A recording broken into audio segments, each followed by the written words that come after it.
If you think back, oh, PLG is so hot, everybody should go do PLG. And now, oh my gosh, partner-led growth is so amazing. But like you said, it was ancient Greece. They did it before. So it's nothing new. All these new ideas coming out in GTM world, they're not new.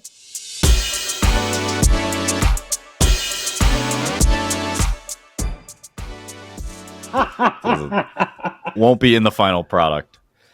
What's up, lifers, and welcome to the Daily Standup with Lifetime Value, where we're giving you fresh new customer success ideas every single day. I've got my man Rob with us. Rob, do you want to say hi? What's up, lifers? And I've got JP here. JP, do you want to say hi? What's up, all you Cabbage and Sour Patch Kids? And we've got Emma here. Emma, do you want to say hi? Hi, everyone. And I am your host. I personally love Sour Patch Kids, so thanks, too. JP. My name is Dylan Young. Emma, thank you so much for being here. Can you please introduce yourself? Hi, lifers. I am Emma Lowe. I am currently the manager of customer success at Noibu, an e-commerce monitor system. But I have a second job. I'm also the owner of CSM Focus, a customer success community in Canada, and also the podcast host for Spotlight, where we introduce customer success, where we work together with the GTM partners. Okay. Perfect. I love it. I love all of it. So you're active in the community, which is exactly what we want. You know what we're doing here, Emma? We ask every single guest one single question. What is on your mind when it comes to customer success? And given everything you've got going on, I feel like you've got a good one. So can you hit us with what that is? What's on my mind is about the digital CS space right now. Why is it interesting? Because I think this year is all about if CS is dead, it's a cost center. All these have evolved. I know. All these have evolved till today. And even at GameSite, we're talking about digital CS and AI evaluation. So where is it heading now? What is most special for me now is actually Noibu is enterprise software. And we're adopting to this digital CS strategy and how to fit in. And that's all that's coming onto my mind right now. So let me ask you, is the reason Noibu is adopting like a scaled motion or a digital motion on the enterprise side because you just have so many customers, you can't, and they're smaller, much smaller dollar value? Or is there another reason that Noibu is saying we've got to implement this strategy? Well, the biggest change is we did revamp our ICP. So we're more focused on enterprise segment. So we resegment, and then there is a low touch segment that need to be served. And that's why digital CS or smart touch CS come in to place. It's an interesting time because everybody's still adjusting and figure out what does that mean in this space. When in the past, everybody is so used to like human touch, the one-on-one account management or the CS way. Particularly for enterprise, which is where I've spent most of my time. And so that's kind of what threw me for a loop is if you guys are shifting your ICP to enterprise, but also aiming your sites at maybe digital first or having a healthy portion of it be digital efforts, that's where I start to get curious. But before you answer that, I want to give Rob an opportunity to either tell me I'm crazy or maybe what Tell him he's crazy. What he got from what you described, Emma. I love this topic because it's putting a lot of our critical thinking skills to the test. So for anybody listening to this who is making this leap and needs to think like, you asked the question, what does it mean to implement digital customer success? Personally, my definition of it is that it's a set of strategies that leverage data and automations to produce customer outcomes, to produce retention, expansion, advocacy, all the positive outcomes that we associate and KPIs that we associate with customer success. One of the interesting realizations that I had at one point was I was like, is this really new? And I remembered the first time I used Microsoft Word, I was probably 10 years old, and I had Clippy.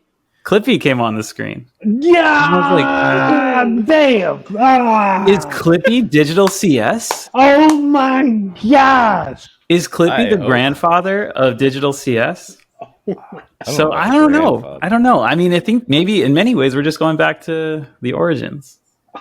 I find it's really interesting how old things become new again. It's like Yeah, exactly. Same with fashion, or But it helped me wrap my head around what was otherwise a really feeling big amorphous problem. I think this goes back to our conversation, though, about the difference between B2B and B2C, right? Of like, B2C has had it figured out for a really long time just by way of the sheer volume of customers that they had. They couldn't possibly have high touch CSMs. And so they did other things, one of which was either make the product so damn easy to use that they didn't need anybody. That is a customer success effort. It's just not a CSM doing it. Or like in Microsoft's case, Clippy, where he tries to help you out. JP, can you make up a good Clippy analogy, please? Oh, this episode's going all over the place. Let me. Do you need a second? Do you want me to throw it back to Emma? I usually fall upon analogy by virtue of talking. So let's go that route. Because I'm thinking about like tuna sandwiches for some reason, and I feel like that's just not going to hit like the bologna sandwiches did before. So yeah, the one place you don't want to find a paperclip is in your tuna sandwich, right? You don't want to find one in there. Now, what does that have to do necessarily with digital CS? Well, some people don't mind. They'll just take that paperclip out and toss it. Those are the people that are good for digital CS. Because they're going to throw a fit over that and could be a threat to turning your whole tuna sandwich operation upside down. Well, then they sound like they're probably more like a white glove customer, because not only are they upset, but maybe they have more power. Now, to reel it in, just sticking with the tuna, reel it back in a bit, I will say, yeah, right? So like, I think whenever I think of digital, I think about all the customers that I've ever worked with that really didn't care about my emails.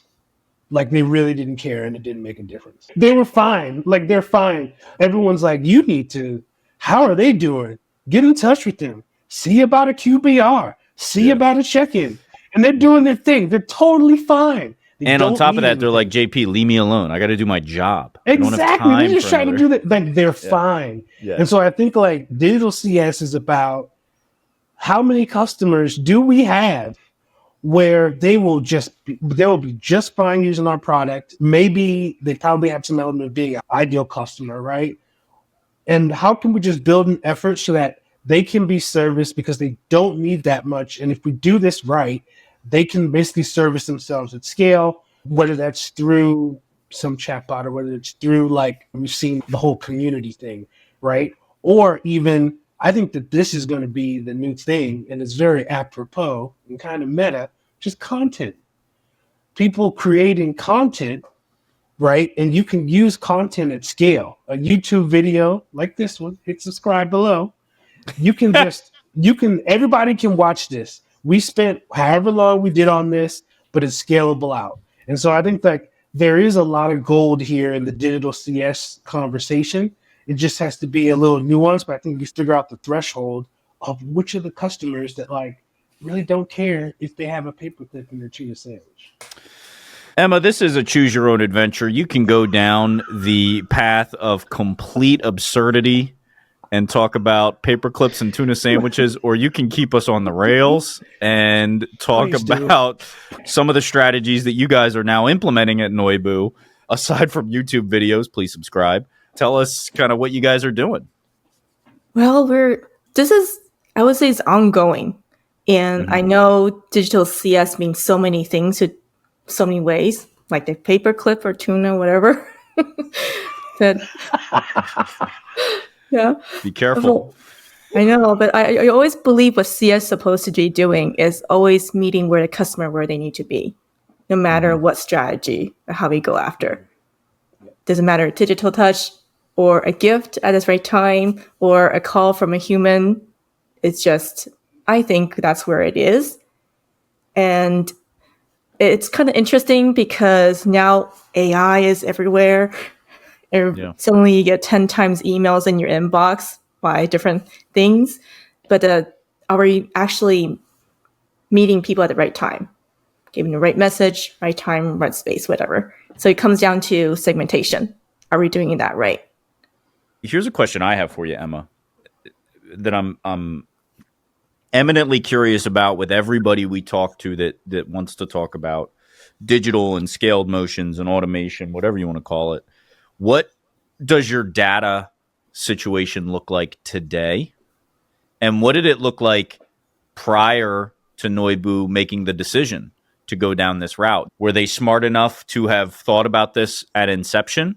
And are they collecting a ton of data, telemetry? And is it just kind of this cornucopia of information for you to base activities off of and decisions off of? Or is that a challenge you guys are dealing with because you didn't start that kind of like intake process from the beginning? It's quite interesting because we did realize how product, marketing, CS are calling the same customer different type of roles. It's like product user, what does that even mean? What did they do actually? And like just to combine all these data together, like the cleanness, I think that was the first step we recognized and we did a big cleanup, or how to say, okay, let's go back, like what is actually customer, let's forget about the roles, about the titles. What are they actually doing in our platform? So we have the workflow mapped out. Now, this stage, ABC does this. Can we give them like a title? So we start mapping out like who is responsible for what throughout the workflow or things. And we start cleaning up in Salesforce. Okay, this is called prioritizer or investigator because based on the role they're doing. And then right now we're going slowly as, okay, now we know what they do at that time. How can you match with product metrics? And now we're designing onboarding, like training them. And then the next step is like digital CS. Like, okay, now we can map them. Oh, they're not doing this for a while. Maybe we should train them on this X, Y, Z. So it's going back to, like you said, like data cleanness, understand what they're doing during the customer journey and start figure out the signals and target that. I love that. I love that, first of all, you adapted to my unplanned question, but also to your I love cornucopia filled with tuna and paper clips. We can go back to that. That's not me, brother. That's not me. Don't put that on me. And Cabbage Patch Kids. I And didn't bring up any of this. I am the straight man on this episode. I got nothing to do with any of this. But what I thought was really interesting there, Emma, was brother. That's how the distinction you made between the titles and how that's different for different perspectives within the vendor organization. But also then, why don't we cut through that and instead talk about user behaviors? Because we can control that titling a lot more, categorizing it by, okay, well, they use this particular module most of the time, whereas this other group of folks use this other module some of the time and a third module some of the time. Like you can start to segment based on that behavior versus trying to understand like, oh, well, a senior analyst does this within our system, because you don't control that. And it's going to be different for everybody as well as folks within your organization. So I love that distinction. We're running out of time here, so I want to ask anybody if they have any last thoughts before we get out of here. Double check your tuna. Emma. Double check your tuna. It's a great topic, Emma. I love it. Yeah. Well, I'm going to go on a rant because I feel like this digital... I'm sorry. I'm just pulling back a little bit. Oh, go ahead. Yeah. Digital CS, like everybody feel like machines going to take over us.